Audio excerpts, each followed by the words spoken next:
So you are all welcome to the 15th edition of the Muna Kalati Talk.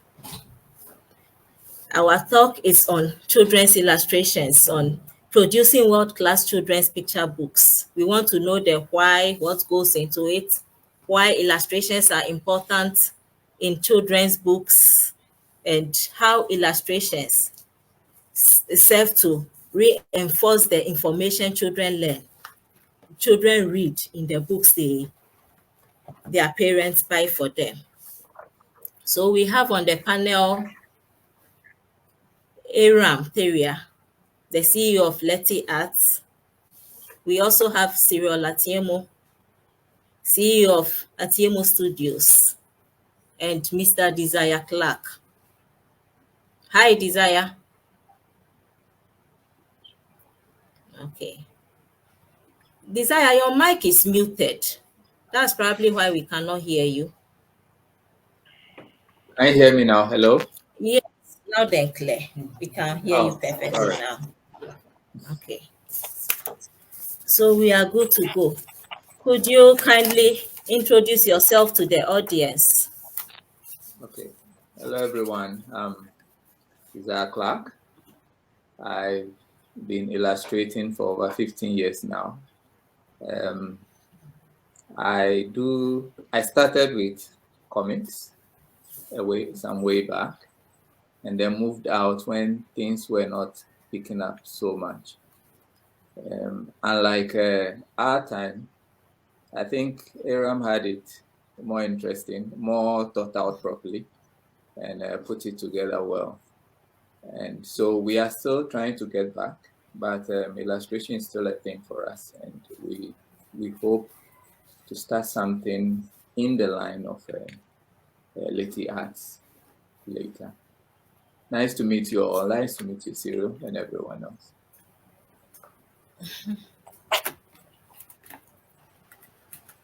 We also have in our midst the CEO of Muna Kalati, Christian Ilongi.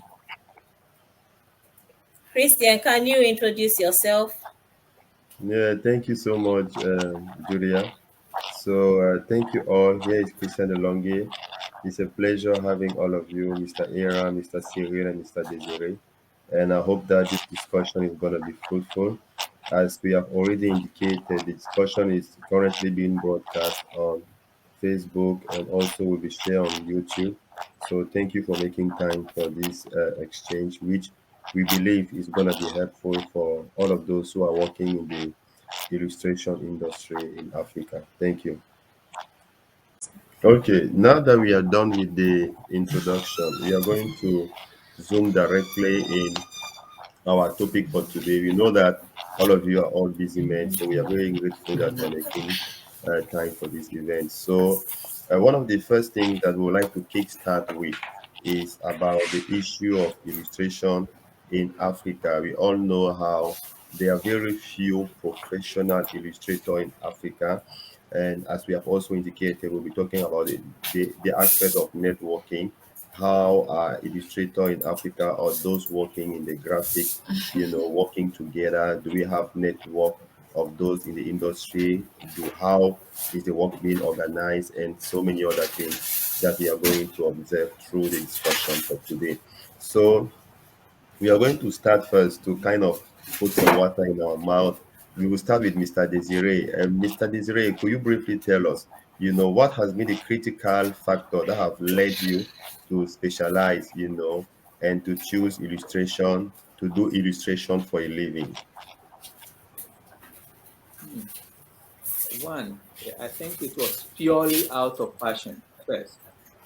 Coming from an art background and being an illustrator. Please, your voice, I don't know if it's only me, but we can't hear you clearly. Can you hear me? Julia, can you mute your mic? Because there's Can you hear me now? Yes, it's better. It's better. Is it better? Okay, I was saying, one, I enjoyed illustrations very much. Drawing came to me naturally. And so choosing art and particularly illustration, and coming from a painting background, illustration wasn't a difficult thing for me to choose. But the key thing was, back then, lots and lots of books for children had very poor illustrations, if any at all. So I asked myself, if I could draw this well, why can't I draw for children? One of my favorite comics ever when I was growing up was Tintin, Asterix and then Obelix. And they were wonderful. Back then in the 80s, we didn't have a lot of access to TV. And what we did most of the time was read. And these books were fascinating to me. And I thought to myself, why not give these kind of drawings to children our age? Because if it fascinated me, definitely it will fascinate other children who will be my age back then now. And so I started drawing for children. And the interesting thing is, once they see it, they enjoy it. And you ask them to interpret what they are seeing to you, and they tell you something really fascinating, something that probably you haven't been thought about. And that set me on that path. Okay, so I believe we have all Does that heard answer your what question? Mr. Desire has indicated, the desire of sharing what has been a passion for him with other children. Mr. Aram, is it also the same? Is it, Mr. Cyril, is it the same case for you? Were you drawn into the industry out of passion, or there were other motives that led you to choose to specialize in, doing illustration and picture books for children, or producing comics for children and young adults?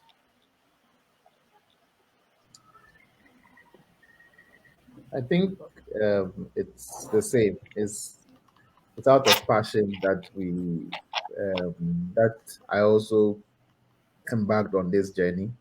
Growing up, I enjoyed video games, comics, toys, and all that. So, and as a Desire said, back in the 80s, we didn't watch enough, like a lot of TV, though we had TV. So our generation, I think we experienced both analog and digital at the same time. So we were in the middle of it.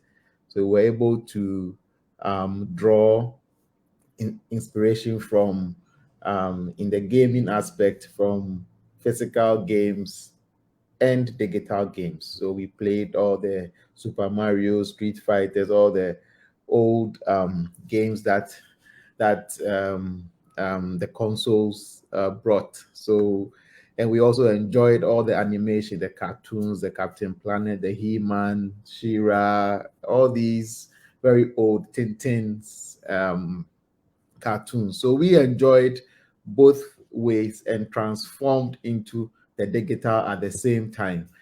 And that's where my passion was. I just wanted to do what I'm doing. So I'm one of the very few guys that if you ask their my nursery school mates, Aram, they'll mention game or comic. If you ask the primary school, they'll say the same, JSS.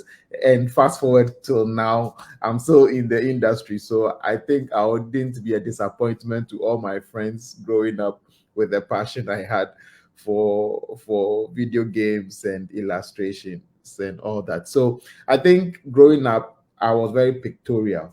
Books, everything with picture, I loved, I enjoyed, and um, with that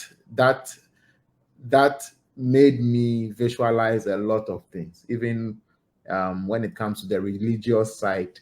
For me to understand probably a Bible quotation or a Bible story, I need to watch it in movie first, in fantasy, before I read the text itself to understand the fact. So picture and imagination counts a lot, and that is what we are bringing to this world, this part of the world, in Africa. And obviously, you can see that most of the books globally are all white, like 80% or 90% white dominate the storybooks that we read. And Africa has over 1 billion people, which also has rich stories. So we may also have our own representations in these storybooks and forms to encourage the next generation on the continent. Okay, thank you so much. So, all of you, I believe you are on a mission to inspire, to educate, and to change the narrative of African history using illustration and picture book. But over, I think most of you have at least 10 years experience in the industry, So, how would you describe your journey so far? Do you think that something is moving forward? Do you think that there is a progress that is being made? What are the key challenges that as a professional in the illustration industry, or when you look at those who are also in the industry, what are the key challenges that you are experiencing in the industry? So I will give the floor to Mr. Cyril.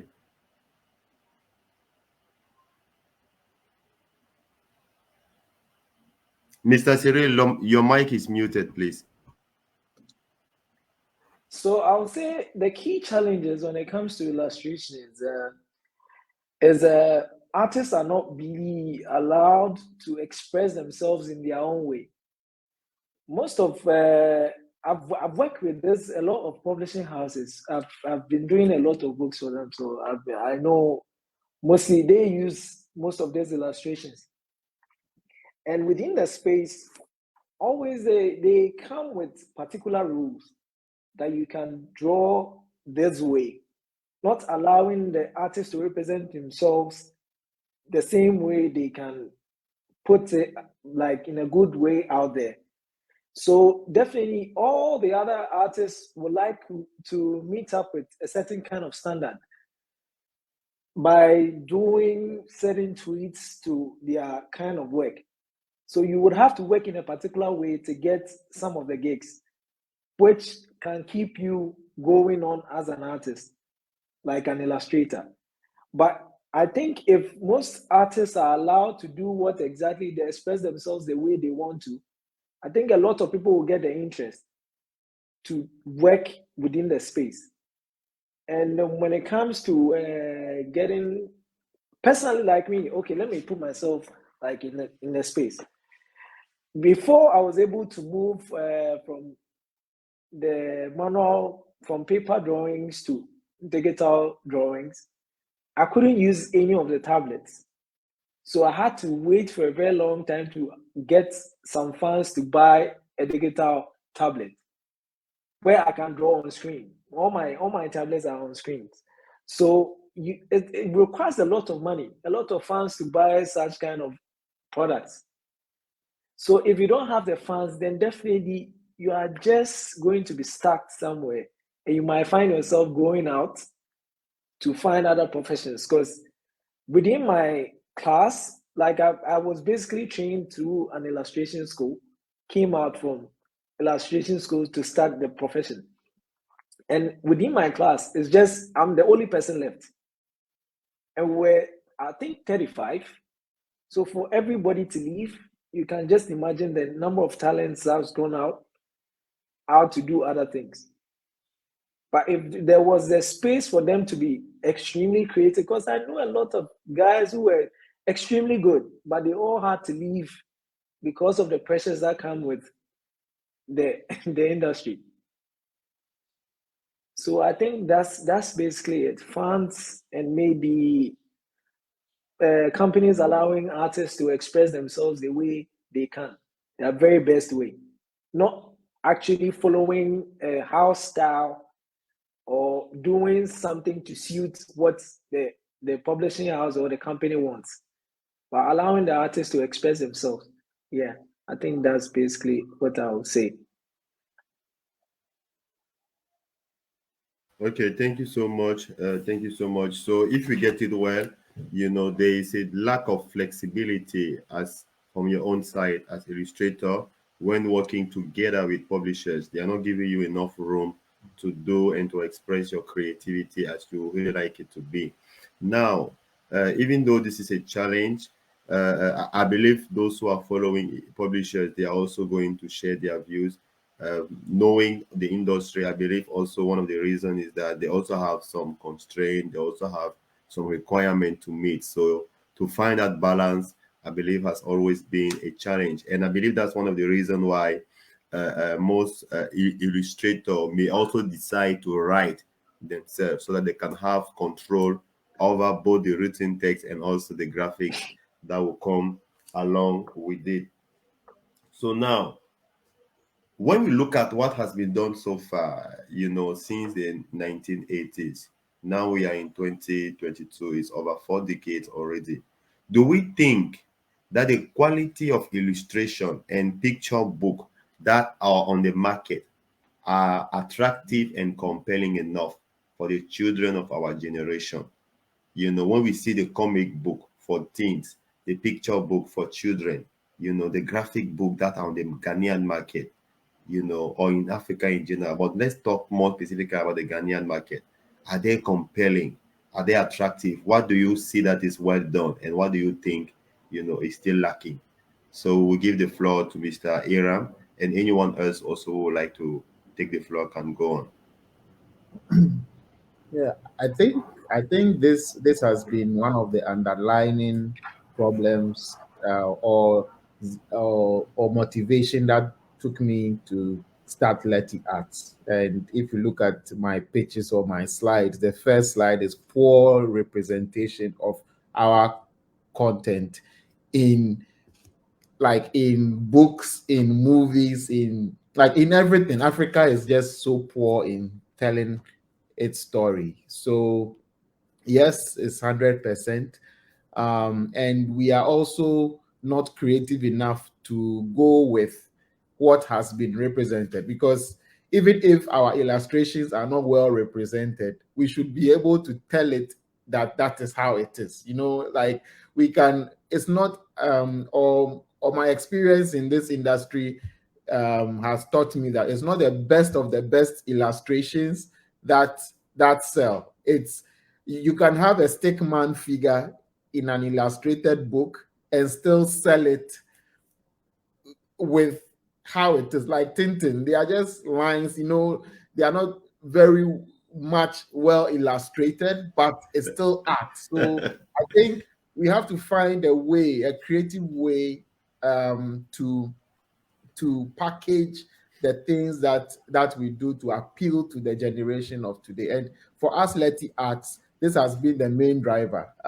First is to properly depict our stories in formats and visuals that appeal to the younger generation. And I drive this from a personal perspective, and a lot more of the artists here would side with me, that we all loved He-Man or Captain Planet or Superman just because it was well illustrated, aside maybe an old Anansi storybook, or the Hawk and the Hen in our textbooks, that they will do Hawk and Hen. You can read it in class, but you will never follow Hawk and Hen at home as a book for you to read. You go and pick Green Lantern or go and pick Spider-Man because it is well depicted in a superhero form. So that is the underlying motivator for Letty Art kickstarting even the gaming industry. And as Cyril said, the industry is not there. Even we don't have enough publishers. You have very few publishers who might be very much traditionally inclined in a certain way, but we should have diverse publishers. Now we even have self-publishing, and for us, Letty Art, we decided to create our own thing, create our own publishing platform to also sell to existing publishers. We need to expose what is out there to the people locally, and also start new ways of doing things in our own way for the market to follow.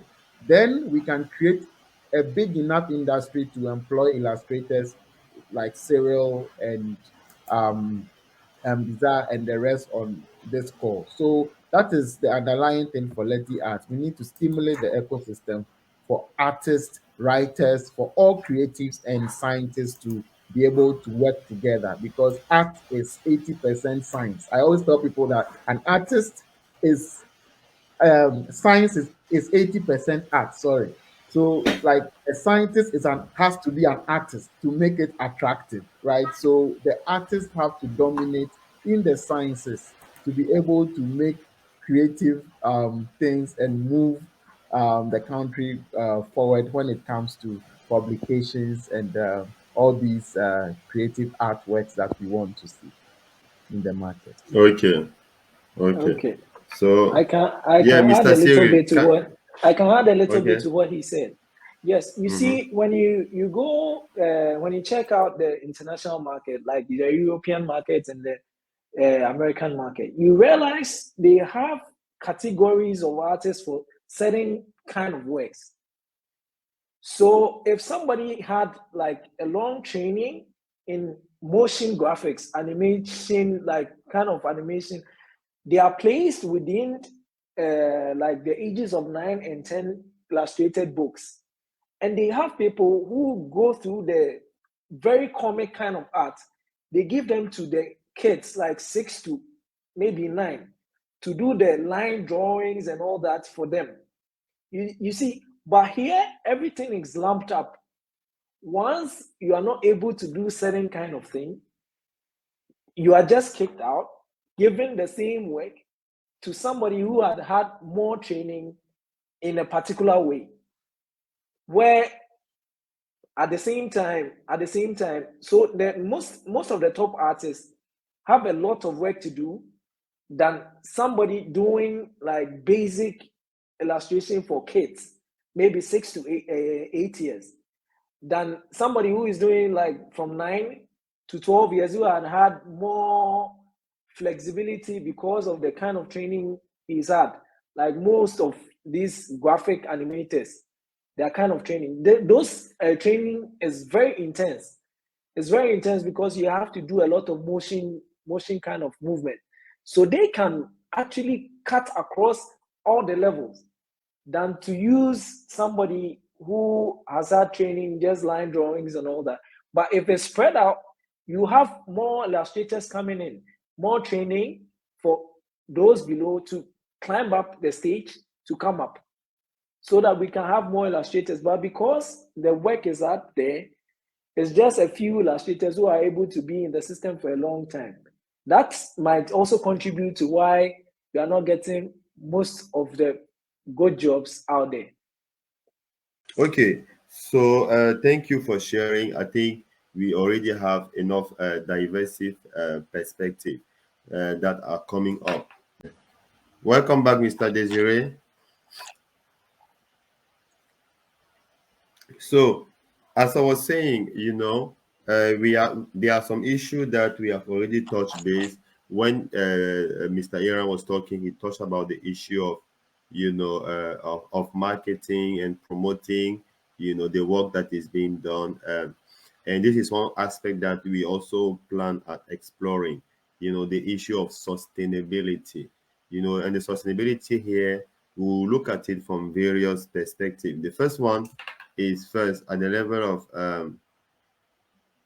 level of partnership, partnership. So do we have network of illustrator of children books in Africa? Are you aware, of association or platforms that facilitate collaboration between those who are professional in the industry of children books, between those who are professional in the industry of, picture books and comics in Africa? And if you are aware of them, which of them do you know? Are you part of them?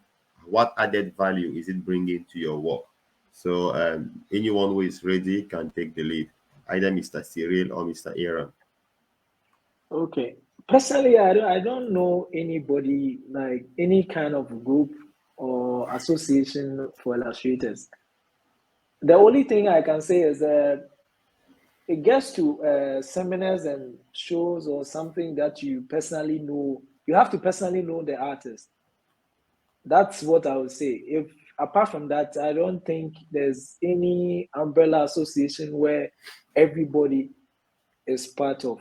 I just don't have any idea on that. Yeah, I think Okay, Mr. Aaron. no, I think there might be, but but we don't know. For the illustrators, I've also not had any group, but for animators, I think we just started the Ghana animation, like Animation Ghana Association, which has also been running for Wow. some time. So has an That's association. I think we were in France in I think early in March this year to showcase Team Ghana, the animation that is coming from Team Ghana recently. And also we just also started one for gamers, which is the Ghana Gamers Association, which also just started. We have a WhatsApp group with over 250 gamers in there, but we just started officializing the Ghana's Gamers group, which we are registering. So for illustrators and comics, I think we also need to start. I have that in mind for to put all the artists that we've worked with so far and those who are doing great things, both animation and comics and children's book. They can also fit under the gamers because the gamers signs up artists and all that. But we work with artists a lot, so and I'll encourage anyone who also want to start the comic and the graphic novel association for illustrators. This is a time to start it. I think once you start a WhatsApp group and start um, bringing on board like minds, by the time you realize you will be 100 plus and 250 plus and all that. So we have to start it. I think I've grown to know that for this part of the world, since we are already originators and industry first movers, it's our duty to also start these associations. So, yeah, you can. I'll encourage Cyril to probably after this call just also start a WhatsApp group. We'll see how to make artists and like minds join, and it will also be yeah. association soon. Yeah, I really like the spirit, the proactivity. We have to start it. We necessarily do not have to wait for others, to do things and for us to be watching. So, in that regard, I think I would also like to mention a digital platform. It's not an association, but it's a digital platform that is basically bringing together, and facilitating the selling, of artwork of those who are into the creative industry. That app is Afro Comics. So, Mr. Aram, could you tell us more about it? How is it solving some of the issue that illustrators and comics, or those in the industry are facing, and what have been the impact so far about the Afro Comic app? Yes. So Afrocomics is an app that has been built for this particular reason, right? Because we've seen a lot of artists in the system who are not even able to monetize their creativity. Um, Digital artists make art, put it on Instagram. All they get is, oh, this is nice. Like, Yeah, or likes. And in Afro comics, the mindset is that you let's just gather as just put your artist on Instagram. You can put it on Afro comics. In Afro comics, people can buy that artwork for probably 50 pesos or 10 pesos for as a wallpaper, and you will still get something instead of just a like. You will get like a percentage if it's used as a wallpaper. And we have graphic Hmm. novels, we have books. So it's an Android app that at least currently we have about 500 content on the platform from about 60 content creators across Africa. But the goal is to Wow. digitize every content, right, including our textbooks, between our picture textbooks, even as it is now. We can do some enhancements on it and publish. If you have some artworks, even traditional, if it's paintings and all that, we can put them on Afro Comics. I think one of the things we want to add now with the mention of um, NFTs and Web3, we want to see how to plug in Afro Comics into the crypto space as well, so that artists can earn some cryptocurrency and all that as they some tokens as they browse the platform. So that's the idea. It's a platform for artists, and that is what we launched about 4 years ago. We've just not been out in the mainstream because we have a lot of other things we are doing, and we've not actually pushed that department. But once we are, the challenge we had when we launched was that there was a lot of content in the system, but they were not up to standard. Like some artists have some old artworks that they made and they didn't do it in a Mm-hmm. very high resolution, or they've lost the original file. So when now that we want it in high quality, they are all pixelated. He has to redo it. Some textbooks in the market now don't even have the original files anymore.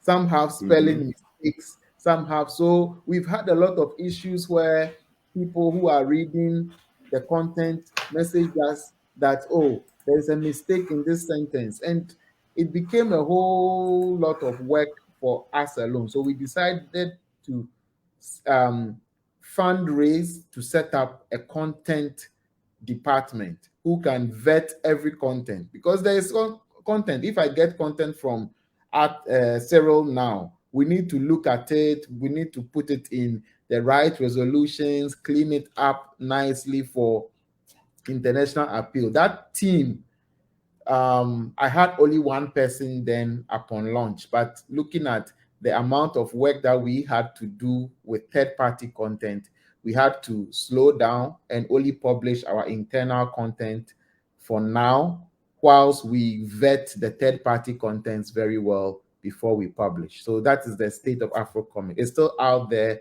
but we are really setting up a content department to do the house cleanings very well, to avoid people always pointing out mistakes within the platform as they share. But it's been a great platform, and it has made quite some impact in the system.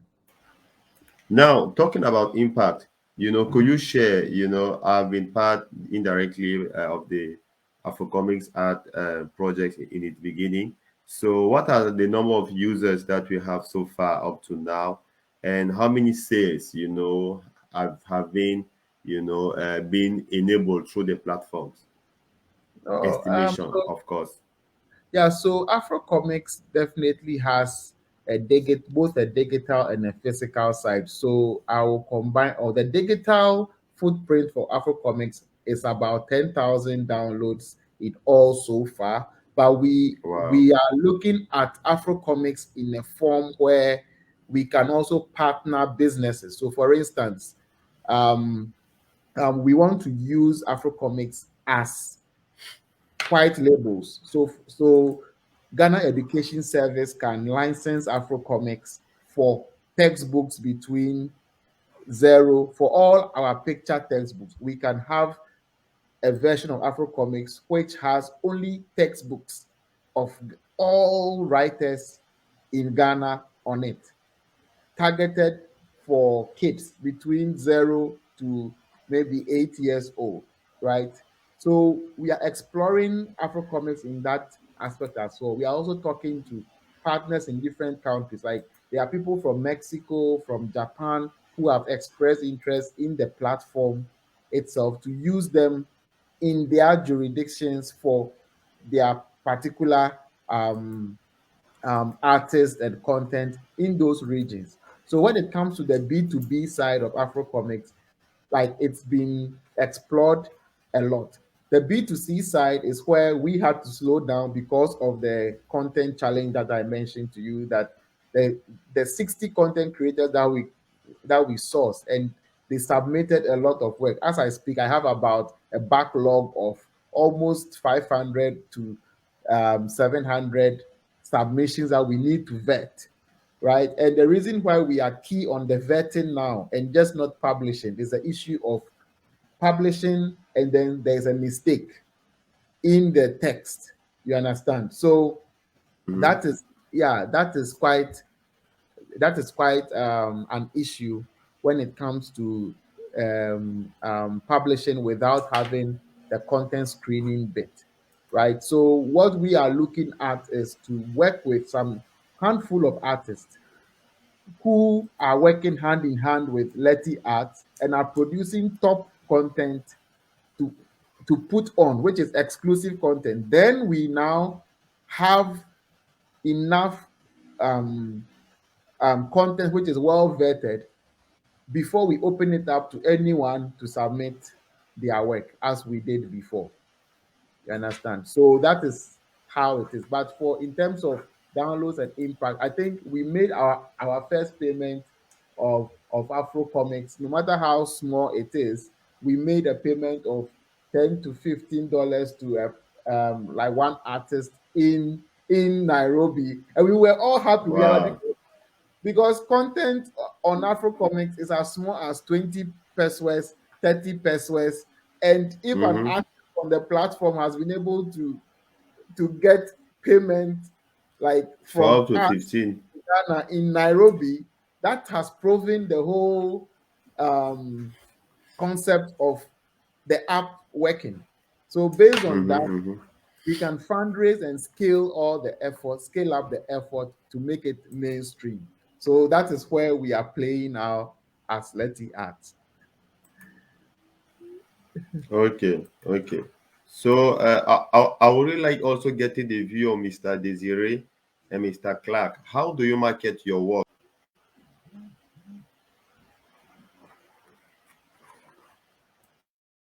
Okay, Mr. Cyril, could you share, how do you market your work? Okay, basically, most of the people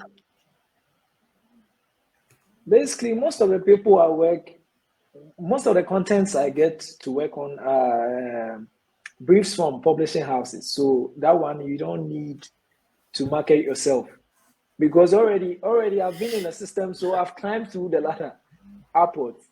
But from last year, you get tired at some point. I got tired working like with rules and all that. So I just had to break off and I started writing. So I have some Mm, storybooks, yeah, it's coming up. One is totally complete with illustrations and everything intact, which I'm trying to publish out there, mm-hmm, because I thought I could do so much with my skill than just do illustrations drawing. for publishing, yeah, publishing Mm-hmm. companies. So I decided to do that project. Took I think 8 months to just do that project. So there's a lot of work going into it. And when I look at it, I see myself doing a lot more. Because as I speak with you now, I have like 2 stories already completed that I'm still working on. And I have others too in the line I haven't finished. So basically, I would say for my 10 years or 11 years of working, it's been with publishing houses. So from one project to another, to another, to another, to another, you have no time to go onto all these platforms to publish your work. Yeah.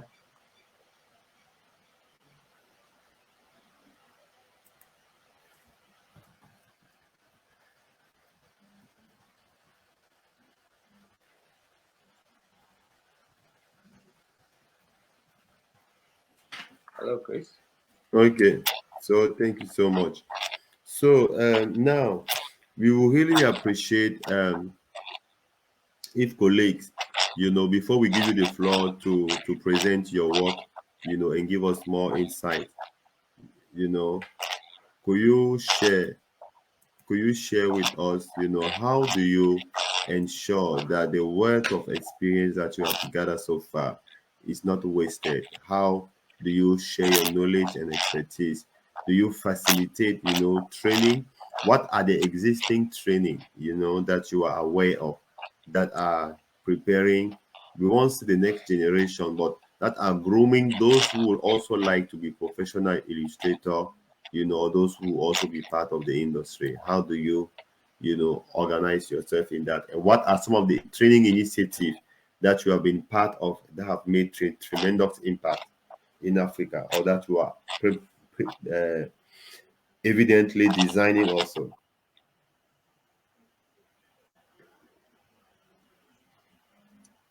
Okay. So what I've been doing is I happen to work on a project. I happen to work on a project with like a group of illustrators, and looking at them, like I had the most experience, so I was trying to help them out. Sometimes, so we have this small group. It's not like a large group. It's just about 8 illustrators all together. So what I do is when I get chunk of jobs, I call them all together, put everyone together, give each and everyone something to do, to work on. I value it. I tell them the mistakes I see in it. Then I will show them exactly what to do when the work comes next time, by actually doing the work for them to see. So it's really built one or two people. Some people left, fell off, fell off because they thought the training was too intense. But I always tell them that, look, you can't be a good illustrator without intense training. So the only thing I can do is to encourage you to keep drawing, drawing, drawing. Because my lecturer that I met at the time, anytime we drew, like he had an issue with it, and we didn't see it at the time. But when we came into like mainstream work, professional level, then we realized that whatever he was telling us was actually the truth on the ground thing. So I always advise them that, look, you have to get there. You have to get there. You have to keep working. You can't be a good illustrator without working. So that's what I've been doing. And I have other kids too. I train on the go once in a while. Kids, you can't put them through intense training. It's just to encourage them to learn how to draw and be good at whatever they are doing. So few times we've organized. I worked with an NGO who is into kids training for art called Dare to Dream. They actually organize programs for kids to draw. So I joined them, be their facilitator. I've been their facilitator for I think 4 years now. So I actually joined them. We train kids to draw for fun of it. We draw for I think 2 or 3 hours.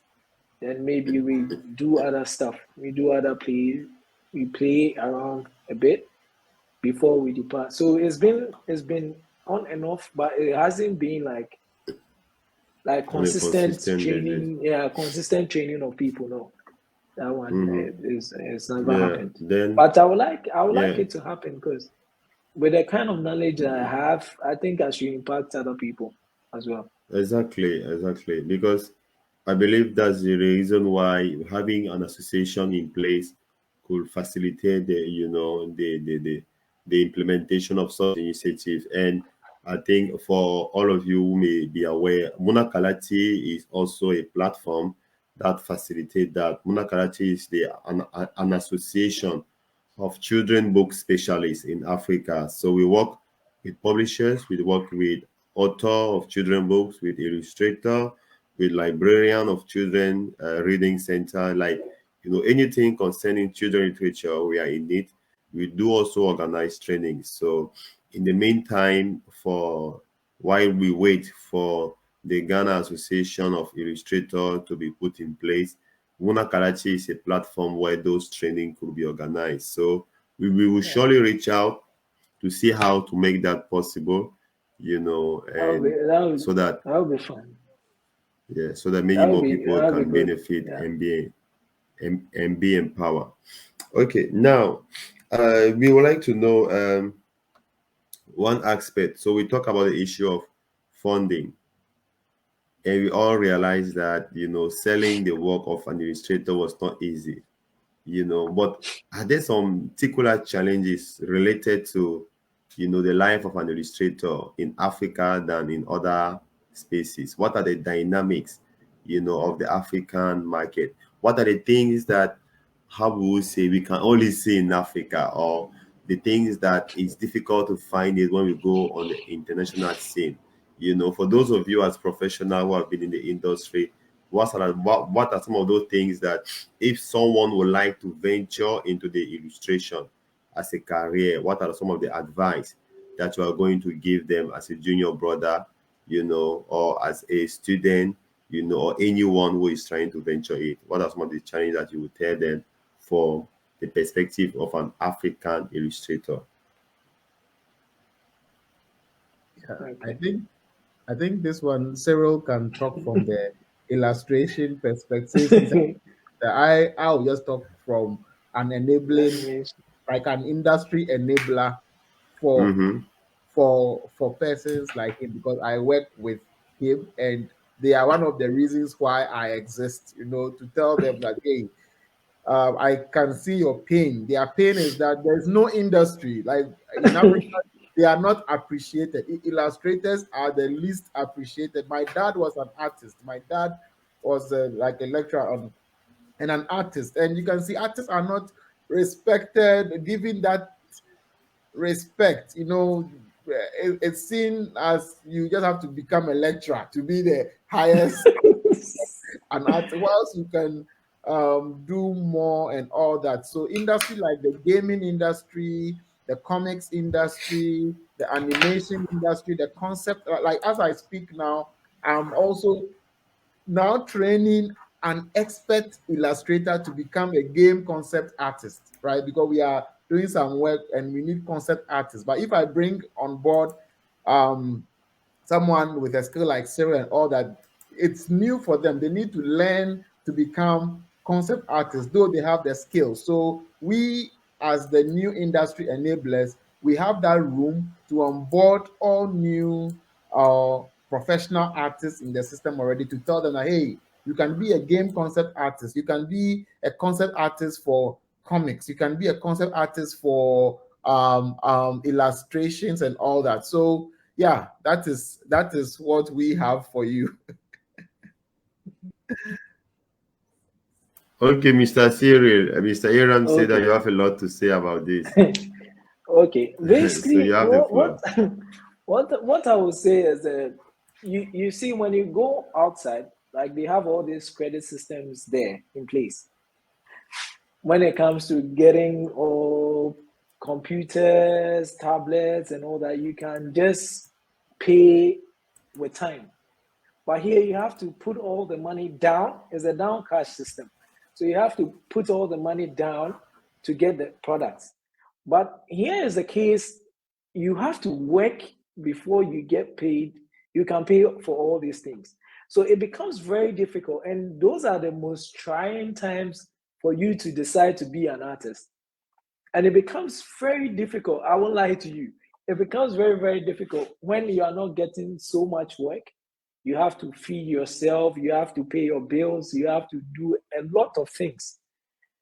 So I would say we will need most of the industry people, like the publishers and all that, to create a system. Maybe pick artists when they come out of school and they need a space to practice, than to employ freelance artists to work for them. So they can have their whole studio, employ illustrators to come in and work with them. That, I think, will leverage the illustrators a bit so that they can concentrate, use the money to pay for their bills for a while before they can start getting all these machines to start work. Else, there won't be any illustrators because you have to go and get another job to work on it before you can start living your life as an illustrator. And with time, with art, every little time counts. You don't have to leave it and go back, because the moment you leave it, you become rusty and you have to start all over again. And that's actually one of the biggest problems. Most of the artists illustrators end up doing other jobs, and they see paying, and they think about coming back to work on their talent, which will take a long time for them to develop and make money off it, than stay in a job and just earn money and just be comfortable. So basically, I would say funds are really difficult to come by when you are an illustrator. That one day, it's very true. It's very true. And I think that's basically it. Without the machines, you can't work. Without the machines, you can't work. And it's a lot of money. It's a lot of money if you really want to get good machines to actually give a good output. It's not a little thing to go by. Just get up and just get it. And in Ghana, we don't even have loan system for artists. I tried it and it didn't work. They told me, look, your kind of work, you can't get any loans because you can decide not to work and that's it. You can't get your money back.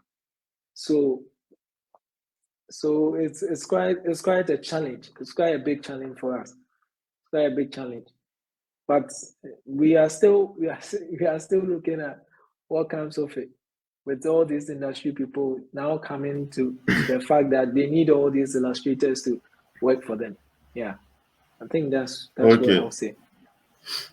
Okay. As a researcher and expert on cultural industry, I do confirm that the issue of funding is a key concern, especially for creative. Recently, I was facilitating an initiative for the EU in Ghana, and one of the issues that most creative in the book publishing sector, arts and all of that were highlighting or lack of financial support, and the fact that the the creative sector is not viable enough or bankable, if I can put it that way, bankable for those who are working with banks. So now let's talk about solution.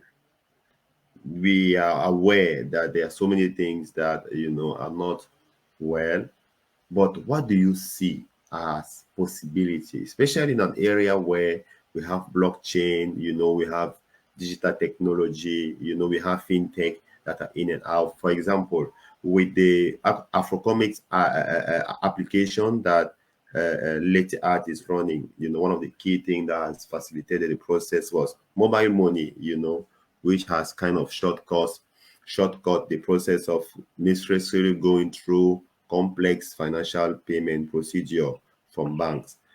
So in your work, in your space, what are some of the possibilities? We also see a lot of artists, who are using tablets, who are using digital tools to do things faster, to do things that are more beautiful, that are more creative.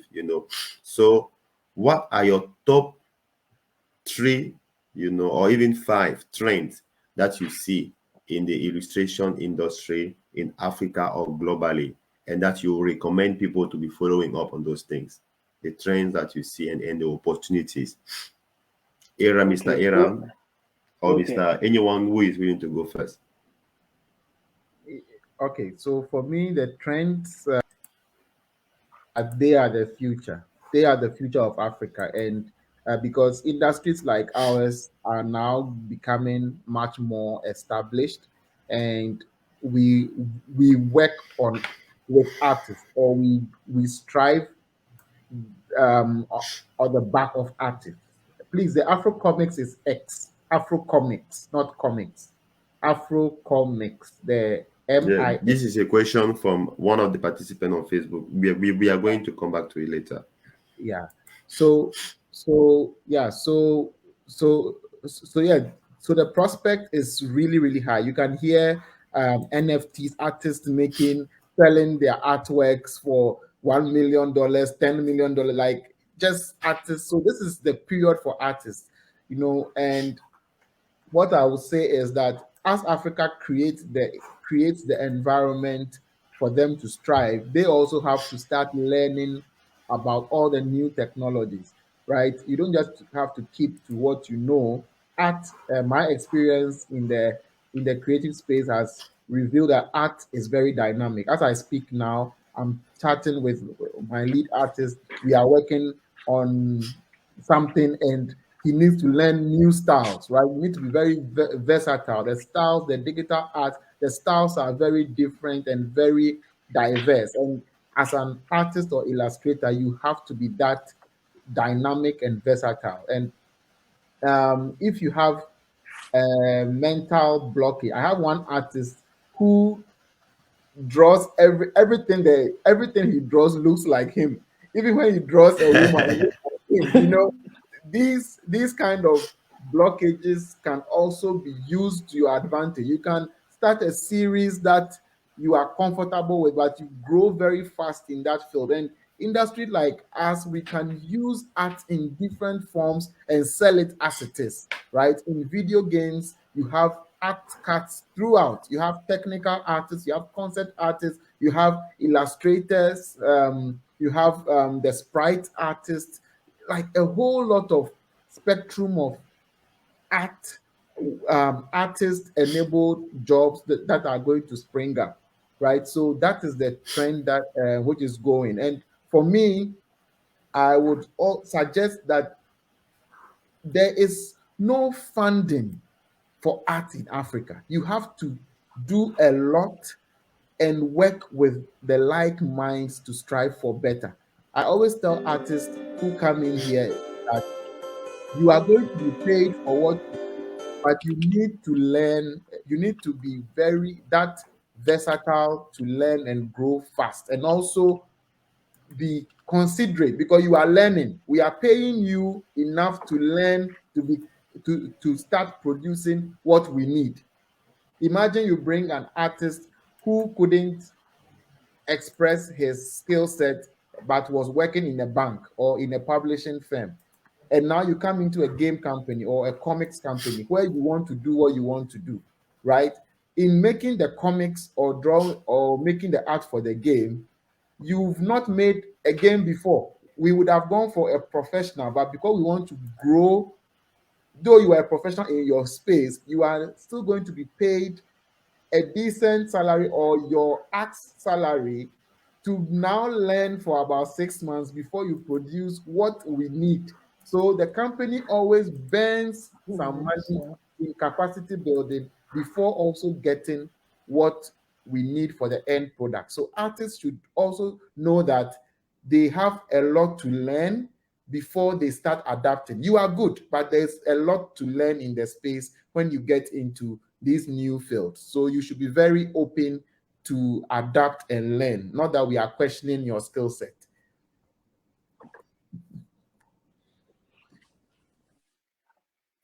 Okay, thank you so much.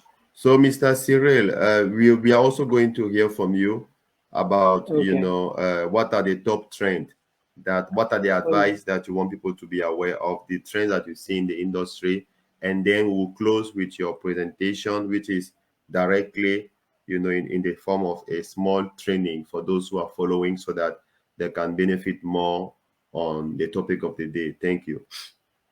Okay. What I would say is, like Aram said, you need a lot of training. You need a lot of training.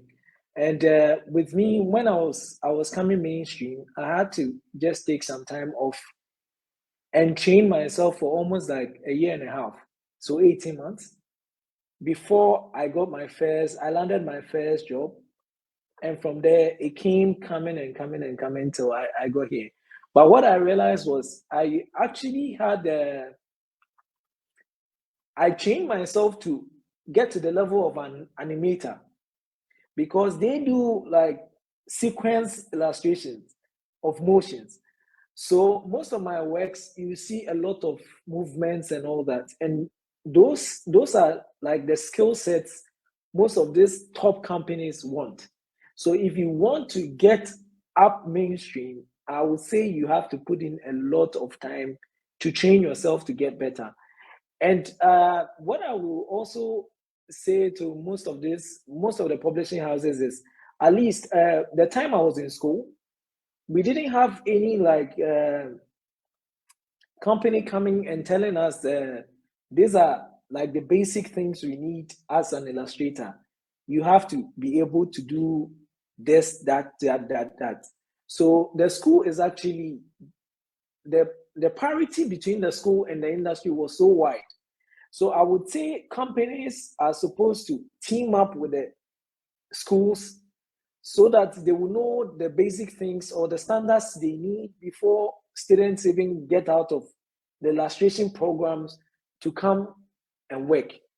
That way, at least there will be that leverage of them getting to know exactly what the companies want and training themselves to get to a point that when the companies are putting in the effort, it won't be too much load for them to do it. Because when it comes to all of these things, training and all that, it's finance. And companies are there to make profits. It's not just employ you and pay you. No, it never works that way.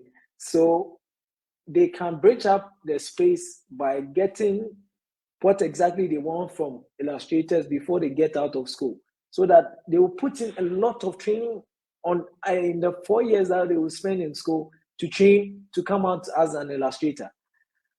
They're reducing the time for the company itself training the person to get the standards. I would say that that's what I will advise my colleagues. And an extra thing I would say is try and explore other mediums. For me, like this, I don't just do digital illustrations. I draw. I do like I used to do like 20 sketches like a day. That's my basic. I do 20 sketches in a day. So for the past 10 years, you can just imagine the number of drawings I make in like they are made throughout the time. So what I would advise them is they should draw anything they see, anything they get their hands on, they should use it to draw. Then try other mediums to break off the chain, because you can't sit in front of a PC for a long time. Once you do it there, you have to be able to do it at other places. Maybe do a bit of watercolor, do a bit of gouache, just like any other training. Because when I looked at, I think some years back, I looked at the trainings for illustrators in UK, and you realize they do a whole year of just drawing. The next year you do drawing and painting. The next year you do inking, and the final year you go into digital illustration. So before you get out, you've had all the training across board, which makes you a better illustrator than just learning everything together and coming out. That is our problem here. The structure of the course is quite some way, which I think when the industry people meet with the education people, they can restructure it to meet up. I would say that's basically what I will tell everyone. And I would Oh, say everybody should keep working. You have to keep working and working and working till you get there. okay. Thank you so much. Thank you So too. we are going to use now these few minutes before 30 to present the work of what has been done so far. So, Mr. Aram, are you ready? So I can start projecting what you are doing briefly.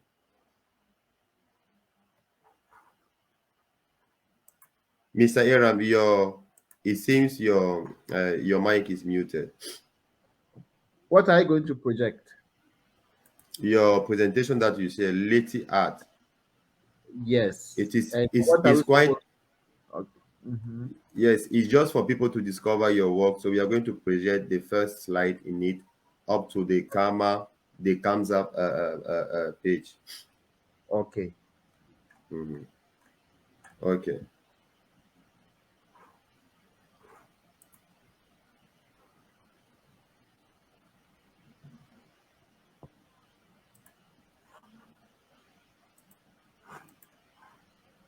Can you see my screen?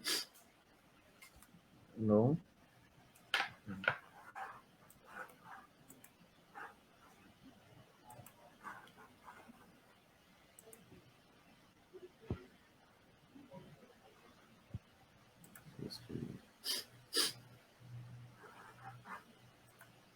Window. Okay. Can you see it now? Yes.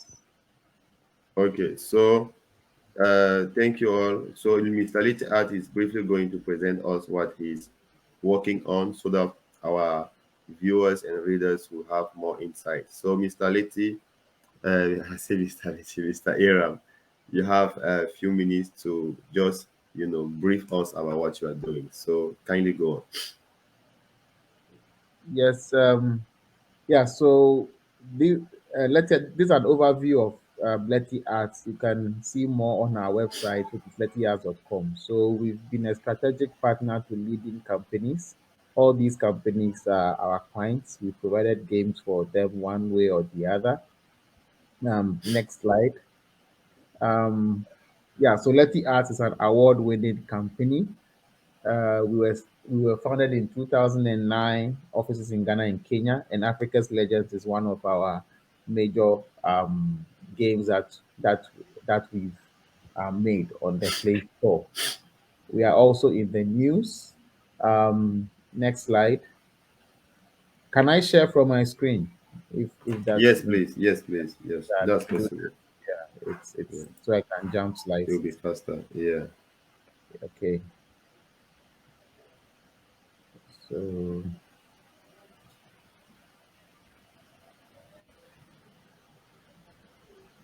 just a minute.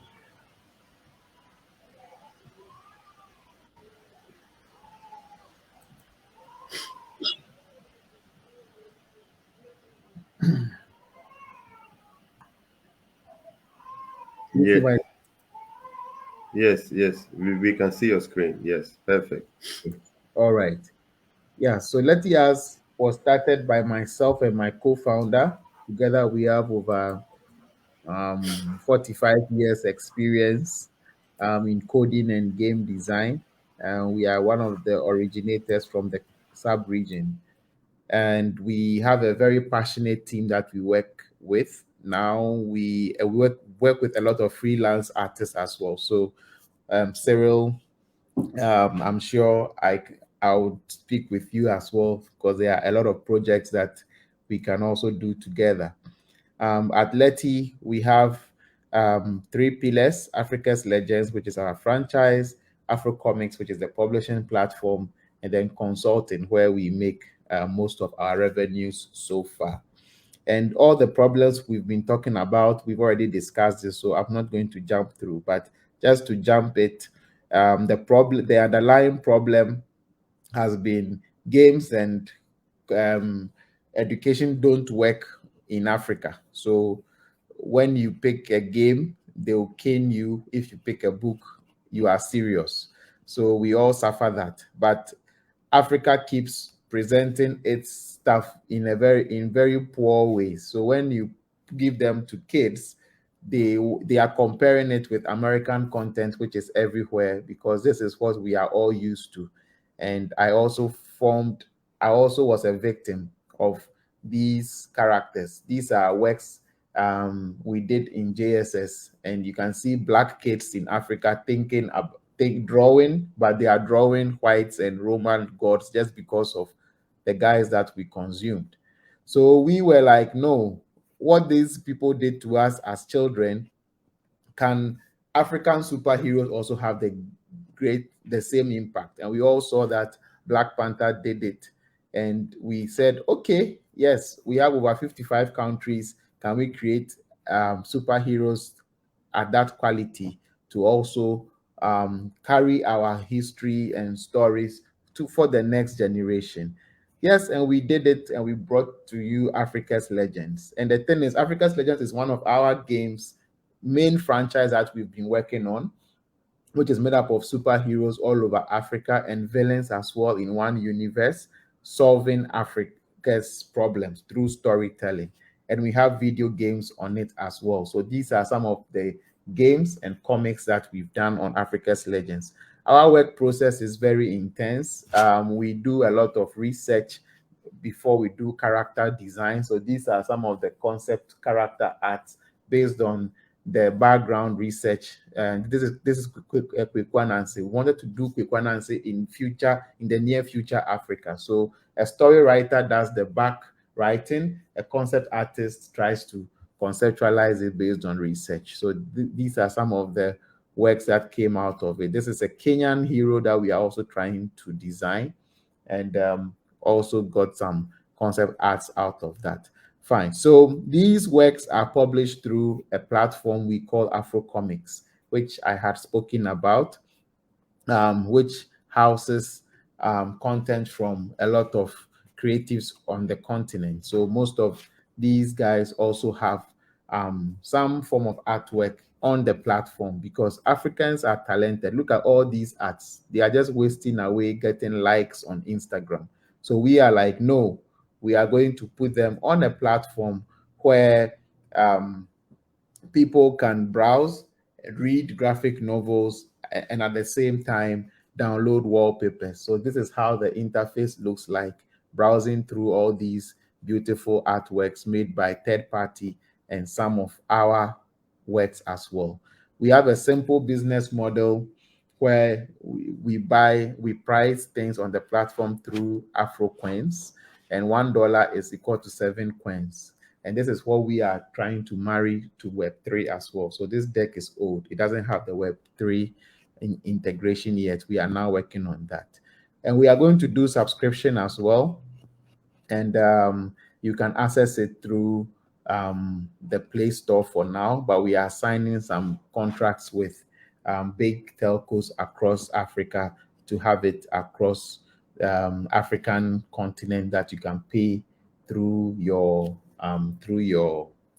airtime. So these are some of the works on Afro Comics from local writers. So if you're an artist and you have some books that you've created, you can submit it to us. We will vet it and publish it on there, and then persons can read. And for the sake of this particular presentation, I added a book that my son who is 7 years old did. He wrote a story, and this is a storyboard that he did, which was so funny. And these kids are doing a lot of these. There are a lot of kids who are writing a lot of stories, just like how I also showed you that I grew up. But these guys are also writing their stories. So this story fascinated me so much. Very simple.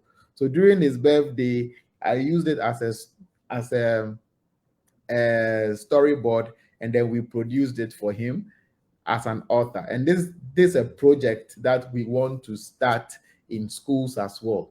Go to schools, encourage nursery schools to make their kids write their own stories and populate their libraries. If we populate their libraries with this, and illustrators like Cyril and Desire and me and other guys, we produce with them, we can create content at the basic level for them to start reading their own stories and becoming authors right from childhood. So these are some of the works and the quality that we would like to start bringing on board. Yes, so I think I'll just end quickly in the next 1 minute just to show you some of the projects. So these are some of works that you can find on Afro Comics. They are all produced by us. We also do portrait paintings, 3D artwork, visualizations, pixel art, like very versatile. And these are some of the game projects that you can download on the Play Store, both App Store and Google Play Store. This is a game called Mama Tingi that we co-produce with 4 other game studios. It's a tourism simulation game. You can download it on the Play Store or the iOS App Store. And then, yeah, I'm curious to know your feedback. It's basically managing your shop. And you can see how we are localizing, putting our vicinities in local context. And all these, we are working with artists. All these were made by local artists, concept artists who make concept, and then we color it and use it within a game setting. So these are some of our works, a whole wide range of spectrum. You can get our works on the Play Store. This is a 3D game which is coming up. Kamza, I think you've heard about Kamza, which we produced with Farida Bedwe, who has cerebral palsy and made a superheroine with that disability as well, called Moroa. You can read it on Afro Comics as well. So yes, not only are we starting a business in Africa, we are starting a whole new industry in Africa, and we invite you to join us. So this is a passionate team that who has been making things happen, and we want you to help come around and let's build a game industry in Africa together. Thank you very much.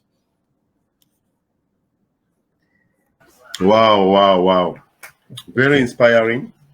I'm always inspired whenever I listen to Aram and the beautiful work that he's doing. And I believe all of us also, one way or the other, we are contributing to what is being done. So Now we are also going to move to Mr. Is it? Please, 1 second. Okay. So now we are going to move with Mr. Cyril. Mr. Cyril. So, Mr. Cyril, are you ready with your presentation to project also? I think it will be better if you do it from your side so that you will have more Okay. control over it. Yes. Okay. So 7 minutes also, please. I'm trying to see how I'll share my screen for you to see. Okay. Okay.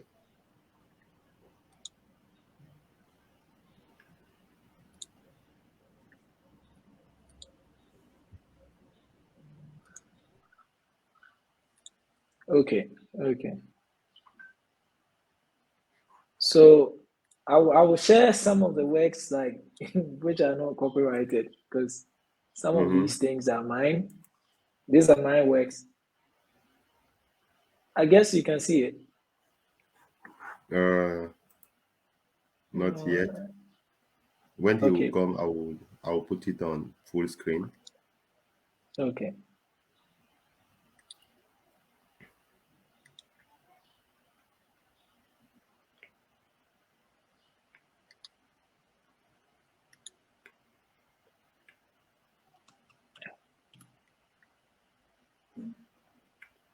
Okay. So in the meantime, then Mr.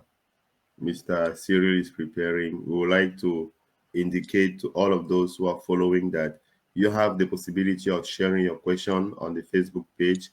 Kindly post your question there, and we will relegate it to the panelists. There are some who have expressed interest in the Afro Comics app, and they would like to know where they can get it. So you can get it via the Google Play.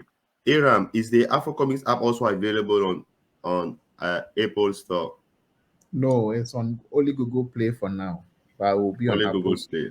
Yeah. Okay, so for now it's only on Google Play. So I'm going to share the links for those who are interested on Facebook, and also the which other. So if I get it well, Aram, Afro Comics is the only content platform that brings many other users together on it. The other are more games and app for individual purposes, right?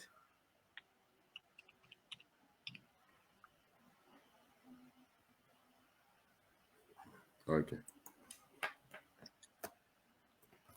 For comics.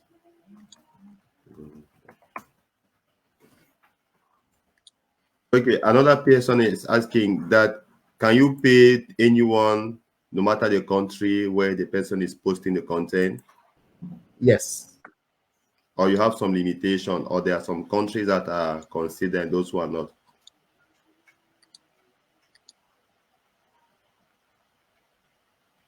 Okay, I think Mr. Aram said yes, which means that wherever you are, if your content is approved on the Afrocomics app, you can expect to receive your remuneration and incentive from it. You know. Okay. Still have a few minutes to go. So I'm sharing the link. Yes, we can pay. Okay, yes. So I hope the people are following. Yes, you no matter where you are, you can join. I'm posting the link on the chat on the Facebook page so that you can get it. And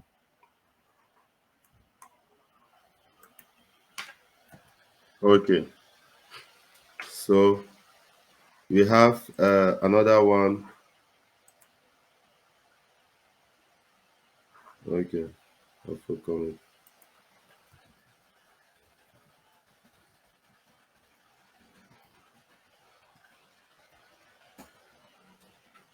Okay, another question concerning the Afrocomic app or Illustrator. Are there some specific type of content that sell more? Are there some specific type of content that sell more? I believe I believe people would like to know, for example, if they may have to direct, their creativity towards one direction. depending on Yeah, the trend that have been observed? You know, is yeah. there some specific type that sell more? If yes, which type? Yes, for now, we've seen the comics and the graphic novels selling more, but as I said, we don't have the huge numbers to say that this is the best content. But we should have enough for now. Comics are selling most, but we have short animation and wallpapers too. So um, you can produce short animation and wallpapers. Wallpapers are the easiest to submit, and I think that may become a very strong category in future because a lot of people like cool wallpapers, right? So if you have any cool artwork you can put up there, that would be cool. But comics are the ones selling more. Comics and graphic novels. Okay, another one. What is the highest? What is the highest remuneration that someone has ever made on your platform?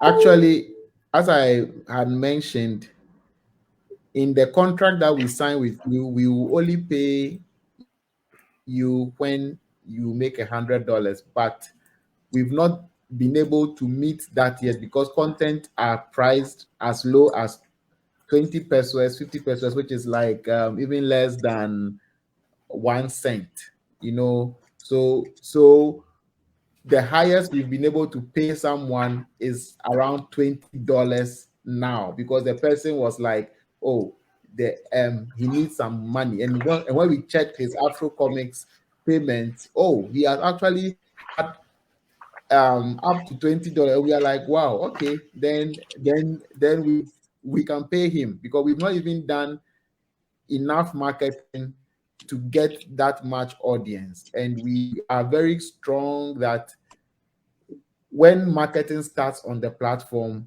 everyone is going to make some good returns on their artwork. But as I speak now, we had to halt on marketing because of the mistakes people were quoting, were pointing to us in comics that we've already published. We have comics that have mistakes, spelling mistakes, sentences are not well constructed. Even there were comics that Google was preventing because some had some nude, not totally nude, but probably people drawing a lady with like very curvy shapes and dressing, and Google will flag it that we should remove it. So we are going through all those kind of thing. So we need a content vetting department to be able to make this happen, and we don't have the funding to be able to sustain like a full content vetting department, though we can do it through partnership. If someone has a company here who can become an editorial body for us in terms of Afro Comics, we will be very grateful. Okay, that's well noted. So I think our colleague Mr. Cyril is ready. We can see his screen. So Mr. Cyril, you have let's say 4 minutes because we have waited for some Okay, time okay, to that's fine. present your wonderful work to those who are following. Yes, yes. So basically, like I would say, I'm totally into illustrations. So these are my personal stories that I'm trying to share with other people for them to see where we are heading towards to. Yeah. So this is my personal way. So I have few others that I may be able to show. And like I would say, most of the illustrators that are coming up, they are doing really complex things. And this is how Wow. I'm taking myself from where I was to. And I wanted to be extremely creative when it comes to kids so that they can really enjoy, have some really good stories to just be able to go through. So these are some of my works, and I have I have tons I have tons of works that I will be able to show you. I have tons of work, and I would say we are also doing our best. Doing our best to come up with very good illustrations for Mm-hmm. kids. So Okay. yeah, so maybe I'll share a few here. So these are textbook stories. So basically, that's some of the works that I can show you, and I'm coming. Let me go through the slide. So, so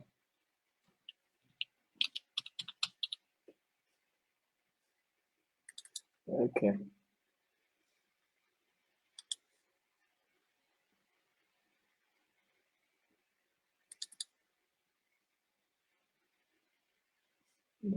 These are paintings. These are paintings. Let me get illustration.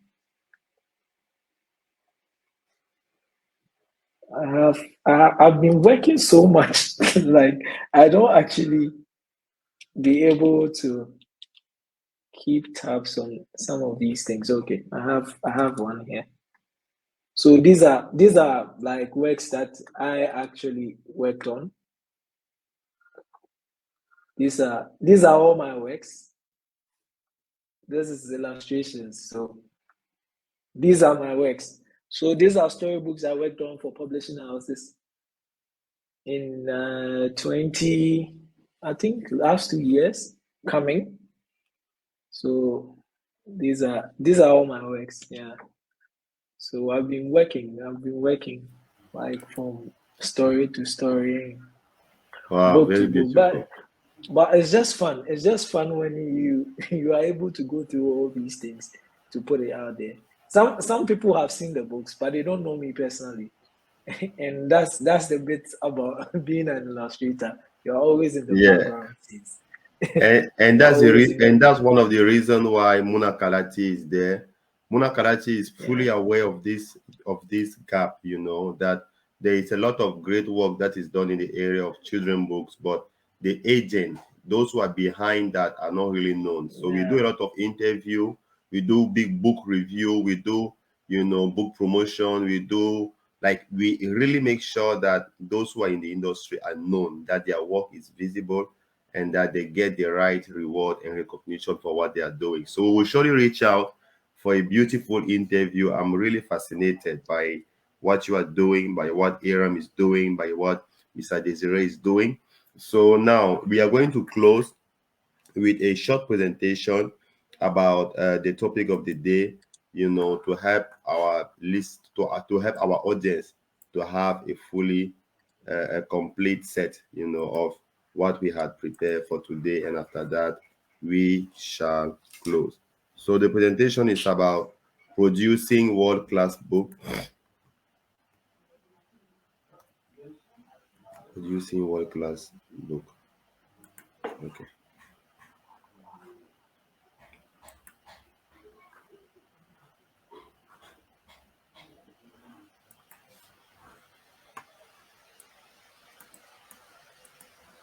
Can you see my screen? Yes. Okay.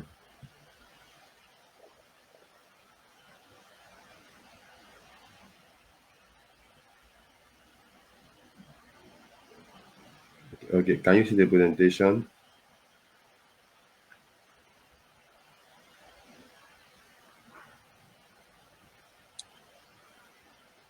Not yet. And now, Okay, I can see it. okay. So producing world-class children's and picture book, why and how? So I think for those who are following, our viewers, our listeners, we have seen the beautiful work that Mr. Iram Tawiya is doing through Leti Arts and their Afrocomics app. We have also seen the work that Mr. Clark, Mr. Cyril is doing through his publication, his illustration, which are very beautiful, colorful, and very rich in graphics. So now we are going to explain some of the key things that goes through that process. So as we have all noticed, illustrations are very simple, but it usually take a lot of time to make them happen. It usually take a lot of time to produce them.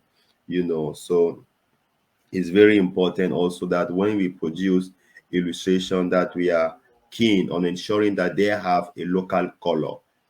So if you are producing a graphic book or a picture book about Ghana, the key element environment of the Ghana should come into play. The second thing we like to draw the attention is that investment in the arts in Ghana leaves much to be desired. It means that the majority are having a lot of difficulties. I believe that's what most of our panelists have indicated today. That it's not easy as a professional, to be recognized to the value of what they are bringing in the cultural industry. Most of the artists are really not appreciated to the level that they are up to do. So, in our opinion, we believe that illustration give, a life to text. It kind of spark imagination. They make the children to be out, to be inspired when they read the story. And it has been demonstrated that visuals have a very great power in making things come alive. Visuals have a greater impact on our cognitive skills, and it helps children to remember more about what they have learned. So a good illustration, is one that compels the child to read just because of what the child has seen. One that appeals to all the senses, one that evokes fear when necessary. This is how Mr. Desiree is defining what a good illustration is for him. The other question to which he has responded is, in what way has illustration for children literature evolved in Ghana and in Africa as a whole? And Mr. Desiree is indicating that illustration have greatly evolved from plain and black to stroke as seen in the Good News Bible to color one. We honestly have some distance to cover to get there. So there is some progress that is being done, but there is much work that has to be done. And what we believe that as we are keep on pushing and starting being proactive in taking initiative, things will ultimately get better. Another question on which Mr. Desiree Clark which is an illustrator, has also shared his view is: are illustrator given special training or on providing visual for children literature? What is the existing training for illustrator of children books that you know? But as he has all acknowledged, and I believe most of those who are here also have indicated that there is not really a formal training for illustrator. Most of them came into the industry out of passion, and they had to learn on the job. They had to practice, and learn by doing, and they are also available. If any of those who are following, you are willing to, to be trained in the area of illustration, kindly reach out to Muna Kalati at info@munakalati.org, and we are going to put you in contact with those fantastic illustrators so that they can train you to be a better illustrator and connect you to the existing opportunities that are in the industry, and also to avoid that you may have to do the same error or take the same time that they have taken to get where they are. The other question on which Mr. Desiree Clark has shared his view is there an established network in Africa for professional illustrator, comics, and artists in the artistic sector? If yes, what are some of the advocacy programs being carried out? Would you like to join the Muna Kalati network of African illustrator?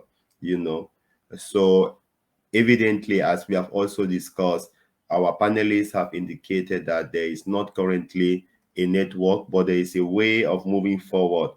Teham and Mr. Aram Tawiya from Native Art has suggested the idea of creating a Ghana association of illustrator, where all of them will be able to come together and be able to defend more their right to protect their work and sell it better. And we also encourage those who are following to join. Muna Kalati has a very popular platform, a network of African specialists in children literature, on LinkedIn and also on Facebook, where opportunities are shared on a regular basis between the professional in the industry. So you are kindly welcome. If interested, do not hesitate to reach out also to munakalati.org or to info@munakalati, and we'll be able to link you up. Now, what is the process to develop quality illustration for children book? So this is a process, according to Mr. Clark: reading the story many times to determine the plot, identify the key characters within the story, develop the characters to suit the appropriate age. Number 4, choosing appropriate color. And 5, ability to tell stories just through images. Another question: can illustration or a lack of illustration impact on the sale of books? Yes, or absolutely, and for the following reason. Number 1, great illustrations attract. Number 2, great illustration brings a story to life. Colors and shapes spark children's imagination. Number 3, children instantly respond to characters based on their visual appeal or lack thereof. Another question that came: do you know African awards or literary prizes that are specially for illustrator and comics creative? One of the most popular that is known globally is the Children's Africana Book Awards, the CABA, which was created in 1991 by the African Studies Association, and which is presented annually to the author and illustrator of the best children and young adult book on Africa. And we also have the Golden Baobab Prize, which is being organized by the Baobab Foundation, which is dedicated to illustrator and writers of children book. But this is more a Ghanaian prize. So these are some of the questions that were shared, and these are the responses that were given. We hope they are satisfactory or at least comprehensive for most of us. Thank you for your time. Thank you for spending it with us. So we would like to give the floor to our two panelists to give their last word, and then we'll close and call it to a next day. So we will start first with Mr. Cyril. Mr. Cyril, your last word, please. Oh, I think it's been a good time. It's been a good time with everyone. Yeah. And I think some of these things should be organized, most of them, for us to get connected to each other and see what comes out of it. At least it will be able to bring a lot of artists under the same umbrella so that we can push the agenda forward. That's what I'll say. Okay, thank you. Mr. Aram, your last word, your closing remarks. Yes, yeah, I think in general, this has been a good panel, and as you can see, the future is for the artists, and industries are coming to make this a lucrative industry for everyone who wants to be a creative. We want to make kids grow up and say that I want to be an illustrator. We want to write new titles than the regular doctor, lawyer, and all that. So, and partnerships, artists should also work in partnerships and co-produce things together. So for me, meeting a talent like Cyril, I'm not letting him go. I will definitely reach out to him for us to show that partnership starts right from this call. We will show you how the partnership. Exactly. So those will be my last words. Yeah. Thank you very much. Okay, so thank you, everyone. Thank you to the fantastic team that has been behind this. I would like to thank the Muna Kalati team, the program director, Mrs. Julia Bassat Faith, the communication associate, Mr.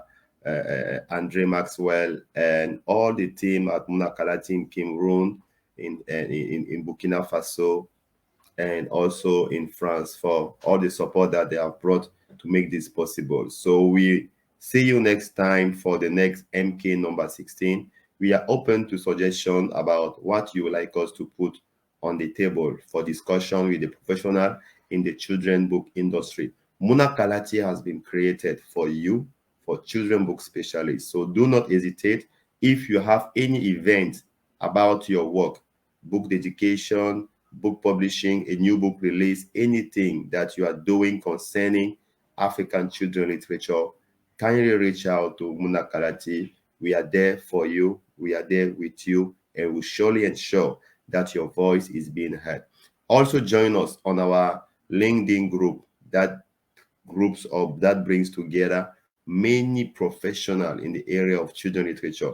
It is quite sad that now The majority of those who are active in the group are from the Western world, and we hope that those from Africa will also join, so that together we will be collaborating more, facilitating exchange of opportunities and ideas to advance, the development of children's literature in Africa. For those who are in Ghana, do not miss the Ghana Book Fair, which is starting today and all through the weekend also at the National Theatre and ETCs in Ghana. So we see you there. For those who will be present on this Saturday from 12 to 1, we'll be having a session on children literature and sustainable development. This will be a panel between Muna Kalati, the African Publishers Network, and also the Pan-African Association of Writers.